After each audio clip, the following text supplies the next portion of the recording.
Samantala sa pulsa camera ang ilang magkakahiwalay na aksidente sa kalsada. Isa na rin ang tricycle na tumilapon matapos salpukin ng humaharurot na bus. Balitang hatid ni Jamie Santos.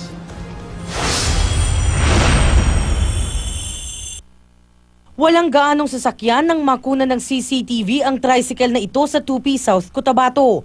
Pero nang lumiko sa gitna ng kalsada, bigla itong nabangga ng humaharurot na bus. Sa lakas ng impact, tumilapon ng tricycle sa kanang bahagi ng highway. Huminto naman ang bus ng Yellow Bus Lines at naisugod sa ospital ang tricycle driver at sakay nito. Tumagilid naman ang tricycle na nag-overtake sa Silang, Cavite. Dahil sa sobrang bilis, nawala ng balanse ang tricycle hanggang sa nadaganan nito ang driver. Nakatayo rin siya agad ng tulungan ng kanyang mga angkas. Tumagilid din ang isang tricycle sa Las Piñas City nang tumama sa gilid ng nakaparadang SUV. Halos kainin na kasi nito ang kalahati ng isang linya ng kalsada.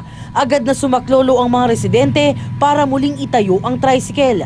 Wala namang nasaktan sa insidente. Sa parehong barangay sa Las Piñas, nahagip ng motorsiklo ang lalaking nagbibisikleta. Napahiga ang nakabike at sumemplang naman ang rider at dalawang angkas nito. Nakatayo pa pero iika-ika na ang nakabike matapos ang insidente. Paalala ng barangay sa mga motorista, hinay-hinay sa pagmamaneho para di madisgrasya.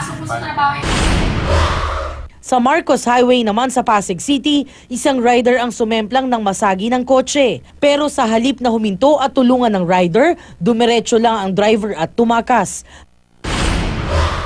Tinakasan din ng rider sa Novaliches, Quezon City ang nabangga niyang babae na nasa tama namang tawiran. Sinubukan pang habulin ng may-ari ng dashcam ang salarin pero di na nila inabutan ng maipit sa traffic. Jamie Santos, GMA News.